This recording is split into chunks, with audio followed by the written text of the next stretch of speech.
ચાર પરિબળો જોયા પછી SN1 ક્રિયાવિધિ માટે આંતરિક કેન્દ્રાનુરાગી વિસ્થાપન પ્રક્રિયા જોવાની છે. ઘણી વખતે પરીક્ષામાં પૂછાયેલો એવો IMP ક્વેશ્ચન છે. SN1 ક્રિયાવિધિ એટલે કે આંતરિક કેન્દ્રાનુરાગી વિસ્થાપન પ્રક્રિયા. હવે SN1 ક્રિયાવિધિ માટે આપણને ખબર છે કે કાર્બોનિયમ આયન મધ્યસ્થ મળે અને પછી નિપજમાં રૂપાંતર થાય છે. તો અહીંયા આપણને ROH આપેલું છે, જેને આલ્કલાઇલ આલ્કોહોલ તરીકે ઓળખવામાં આવે છે. એની પ્રક્રિયા ક્લોરોસલ્ફાઇટ સાથે કરેલી છે. SO2 નો અણુ છે અને જોડે ક્લોરીન મોલિક્યુલ જોડાયેલું છે. તો આ જે રચના છે એને આપણે ક્લોરોસલ્ફાઇટ તરીકે ઓળખીએ છીએ. તો ROH ની પ્રક્રિયા જ્યારે ક્લોરોસલ્ફાઇટ વડે HCl ની હાજરીમાં જ્યારે કરવામાં આવે છે ત્યારે આ પ્રમાણે S જે છે એક પરમાણુ ઓક્સિજનનો આવી રીતે ક્લોરીન પરમાણુ એની સાથે જોડાય છે. કહેવાનો મતલબ કે OH- જે છે રિમૂવ થઈ અને આપણને નવું એક સંયોજન આ રીતે પ્રાપ્ત થાય છે. એની પ્રક્રિયા RCl નિપજ મળે છે અને SO2- જે છે આપણને રિમૂવ મળે છે. ફરી એકવાર ROH એટલે કે આલ્કલાઇલ આલ્કોહોલની પ્રક્રિયા ક્લોરોસલ્ફાઇટ સાથે HCl ની હાજરીમાં કરવામાં આવે તો એક મધ્યસ્થ નિપજ તરીકે આ પ્રમાણે સંયોજન મળે છે અને અંતિમ નિપજ તરીકે RCl અને SO2 રિમૂવ મળે છે. હવે એક શરત આપી છે કે જો પ્રક્રિયા સમતુલ્ય બેઝ એટલે કે પિરિડીનની હાજરીમાં કરવામાં આવે અથવા તો તૃતીય કેમાઇનની હાજરીમાં કરવામાં આવે તો આ બંધારણનું ઇન્વર્ઝન થાય છે, એટલે કે SN2 ક્રિયાવિધિને અનુસરે છે. SN2 ક્રિયાવિધિ એક જ તબક્કામાં જોવા મળે છે, બે તબક્કામાં જોવા મળે છે. તો એ રીતે અહીંયા આપણને જો પ્રક્રિયા સમતુલ્ય બેઝ અથવા તૃતીય કેમાઇનની હાજરીમાં કરવામાં આવે તો બંધારણનું ઇન્વર્ઝન થાય છે અને SN2 ક્રિયાવિધિને અનુસરે છે. વાસ્તવમાં આ પ્રક્રિયા SN1 ક્રિયાવિધિ છે. તો ધારો કે અહીંયા આપણને કાર્બનની ત્રણેય સંયોજકતા અલગ અલગ પ્રકારના આલ્કલાઇલ સમૂહથી જોડાયેલી છે અને એક સંયોજકતા OH જોડાયેલી છે. એની પ્રક્રિયા આ રીતે ક્લોરોસલ્ફાઇટ સાથે કરવામાં આવે અને પિરિડીનની ગેરહાજરી છે તો આ પ્રમાણે આપણને નિપજ મળે છે જ્યાં OH દૂર થઈ અને Cl જોડાય છે. SO2 અને HCl આપણને આવી રીતે નિપજ તરીકે મળે છે, ગૌણ નિપજ તરીકે. એ સિવાય બીજી એક પ્રક્રિયા છે કે જ્યાં R, C અને OH આવા પ્રકારની જે નિપજ છે એની ક્લોરોસલ્ફાઇટ પિરિડીનની હાજરીમાં પ્રક્રિયા કરવામાં આવે તો આ પ્રમાણે પિરિડીન જે છે રિમૂવ મળે છે, પણ અહીંયા સીધો ખાલી ક્લોરીન પરમાણુ જોડાતો નથી. એ સિવાય આપણને આવી રીતે એક આખો મધ્યવર્તી નિપજ મળે છે અને એ સિવાય આ પ્રમાણે પિરિડીન રિમૂવ થઈ અને Cl- એની સાથે અટેક થયેલો જોવા મળે છે. તો આ પ્રમાણે Cl- દૂર થઈને આ પ્રમાણેની નિપજ આપણને મધ્યવર્તી નિપજ મળે છે. એની ફરી પ્રક્રિયા કરતાં આ પ્રમાણે આપણને મુખ્ય નિપજ પ્રાપ્ત થાય છે, SO2 અને Cl- દૂર થાય છે. તો આ પ્રકારની જે નિપજ મળવાની ઘટના છે એને આંતરિક કેન્દ્રાનુરાગી વિસ્થાપન પ્રક્રિયા તરીકે ઓળખવામાં આવે છે. ફરી એકવાર જોઈએ જે વાત કરીએ કે પ્રારંભિક તબક્કામાં બેઝ છે HCl દૂર કરી અને SN2 ક્રિયાવિધિને અનુભવે છે, જેમાં SO2 અને Cl- પણ છૂટા પડે છે. પરંતુ બેઝ એટલે કે પિરિડીનની હાજરીમાં પિરિડીન બેઝ પ્રકારની રચના ધરાવે છે, એનો બેઝ જેવો ગુણધર્મ છે.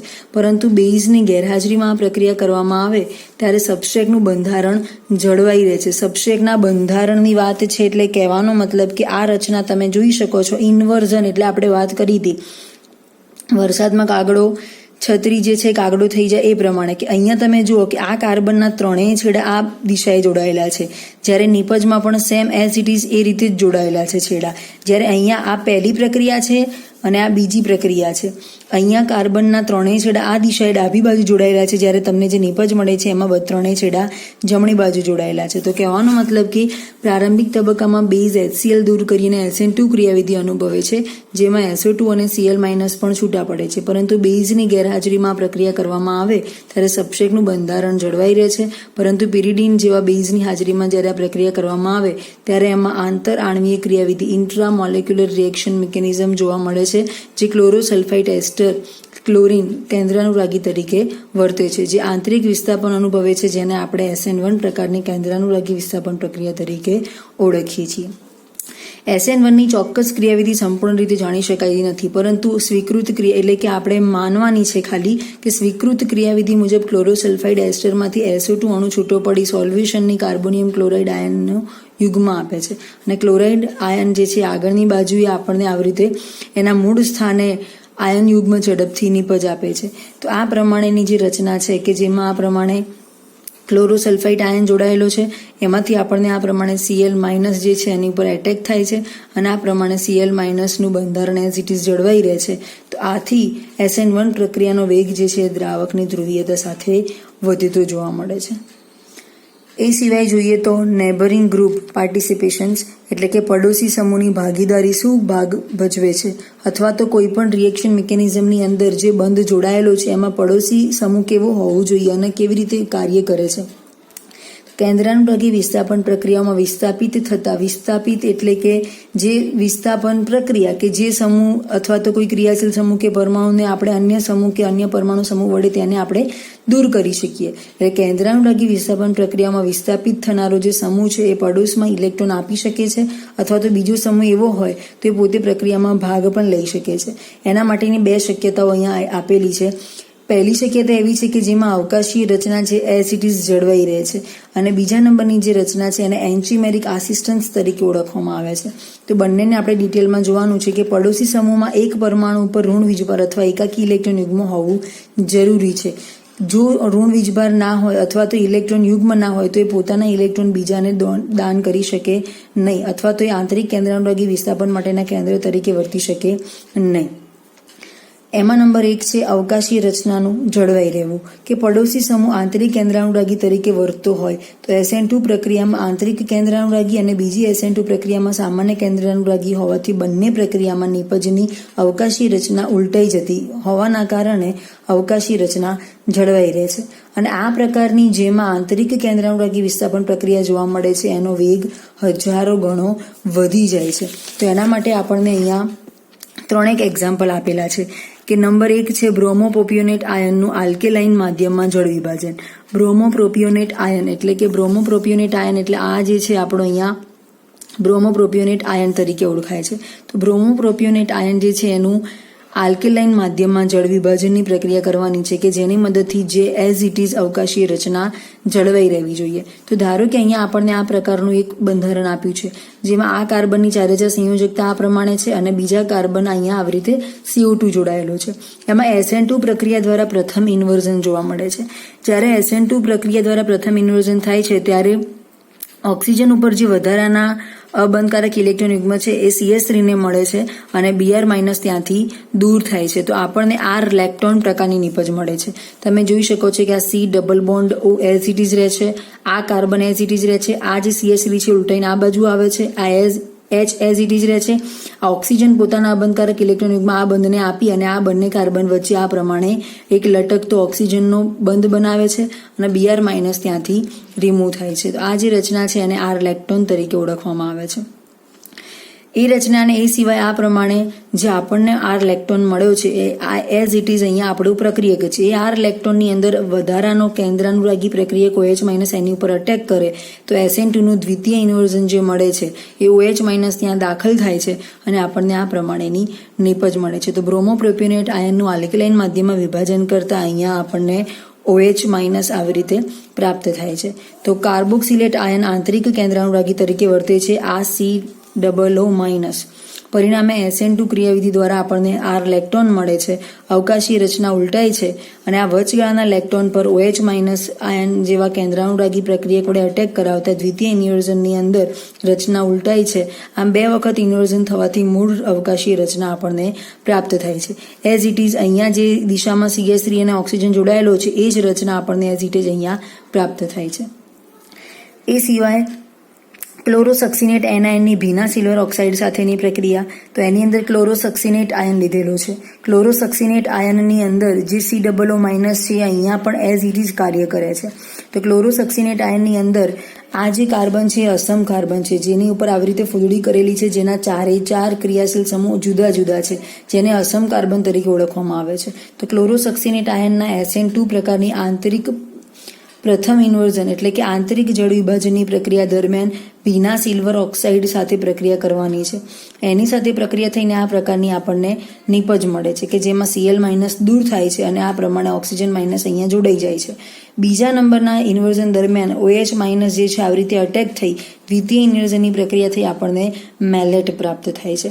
એ મેલેટની અંદર પણ જે કાર્બન છે આ પ્રમાણે અસમ કાર્બન ભાગ ભજવે છે. તો એઝ ઇટ ઇઝ અહીંયા પણ અવકાશીય રચના જળવાઈ રહે છે. તમે જોઈ શકો છો કે જ્યાં હાઇડ્રોજન અને ઓક્સિજન જ્યાં જોડાયેલા છે એ જ રીતે અહીંયા નિપજમાં પણ જોડાયેલા છે.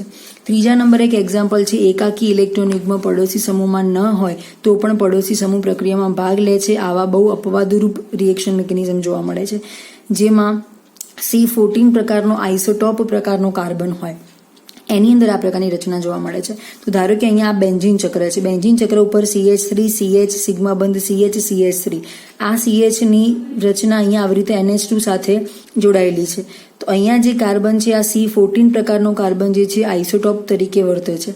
એની HNO2 સાથે અને જલીય HCl અને એસિડિક વિભાજનની અંદર પ્રક્રિયા 0°C તાપમાને કરવામાં આવે ત્યારે આ પ્રમાણેની બે શક્યતા મળે છે કે વચ્ચેના જે બંને CH છે એક વખત આની પર પોઝિટિવ ચાર્જ આવે છે, એક વખત આની પર પોઝિટિવ ચાર્જ આવે છે. એટલે બંનેના વચગાળાની એક આપણને આવા પ્રકારની નિપજ પ્રાપ્ત થાય છે કે જેમાં CH3 અને આ બંનેની શક્યતા ઉપર ગમે તે જગ્યાએ અહીંયા પોઝિટિવ ચાર્જ હોઈ શકે, અહીંયા પણ પોઝિટિવ ચાર્જ હોઈ શકે. તો બંનેના જોડાણવાળું આપણને આ પ્રમાણેની એક મધ્યવર્તી નિપજ મળે છે. એની H2O સાથે જ્યારે પ્રક્રિયા કરીએ ત્યારે NH2 સમૂહ જે છે દૂર થઈ અને H2O ના સંદર્ભમાં OH માઇનસ ત્યાં જોડાય છે. તો એક વખત OH અહીંયા જોડાશે અને બીજી વખત OH અહીંયા જોડાશે. એમ બે પ્રકારની આપણને નિપજ પ્રાપ્ત થાય છે. એ બંને પ્રકારની નિપજ પ્રાપ્ત થવાનું મુખ્ય કારણ છે પડોશના સમૂહની અંદર રહેલો C14 આઇસોટોપ લઈ પ્રક્રિયા કરતા ફિનાઇલ સમૂહ પડોશી સમૂહ તરીકે પ્રક્રિયામાં ભાગ લઈ વચગાળાના કાર્બોનિયમ આયનની ફરજ બજાવે છે. એ પ્રમાણે નિપજ અહીંયા મેળવાય છે. એની ઉપરથી આપણે અહીંયા બંને મિથાઇલ સમૂહની એક્ટિવિટી, બંને મિથાઇલ સમૂહ સરખા કાર્ય કરે છે એવું આપણે અહીંયા જોઈ શકીએ છીએ. તે પ્રમાણે 3 એક્ઝામ્પલ આપેલા છે. બીજા નંબરનો ટોપિક છે એન્ચીમેરિક આસિસ્ટન્ટ.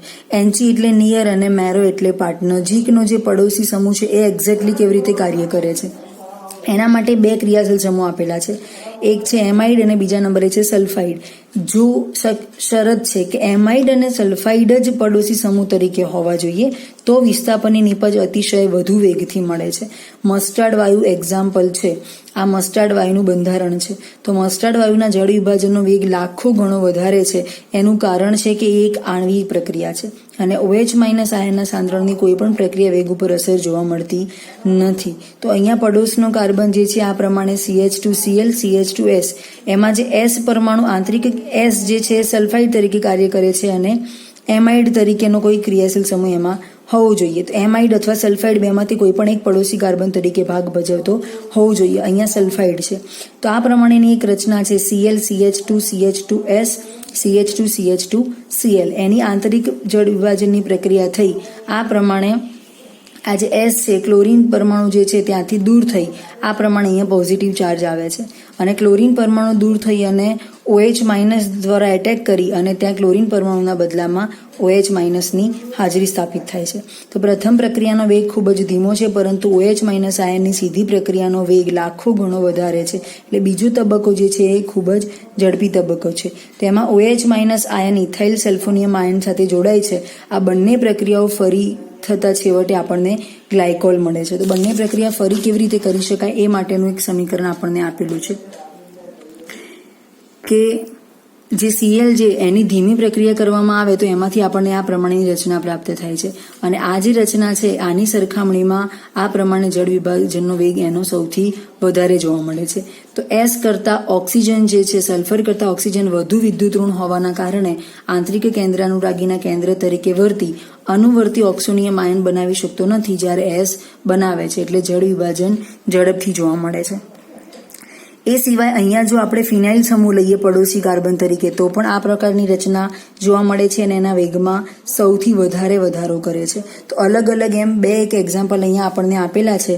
એમાં અહીંયા બેન્ઝીન ઉપર આવી રીતે ઓક્સિજન હોય CH3 હોય તો આ પ્રકારની રચના જોવા મળે છે. એમાં આવી રીતે સેમ એઝ ઇટ ઇઝ આગળ જોયું એ પ્રમાણે બંને CH2 કાર્ય કરે છે અને આ પ્રકારની આપણને રચના આપે છે. એ રીતે નાઇટ્રોજનની રચના જો અહીંયા આપેલી હોય NH2N CH2CH2Cl તો એમાં ધીમી પ્રક્રિયા થઈને આ પ્રકારની રચના આપણને મળે છે. ઇથિલિન એમોનિયમ આયન મળે છે, એની ઝડપી પ્રક્રિયા થઈને આ પ્રકારની આપણને રચના મળે છે કે જેમાં એક બાજુ એમોનિયમ જોડાયેલો હોય, બીજી બાજુ OH- જોડાયેલો હોય. તો ત્રણેયમાં થોડી ઘણી સિમિલારિટી છે. એ પ્રમાણેના ત્રણેય અલગ અલગ પ્રકારની રચના ધરાવતા એક્ઝામ્પલ અહીંયા એન્ચિમેટિક આસિસ્ટન્ટ માટે આપણને આપેલા છે.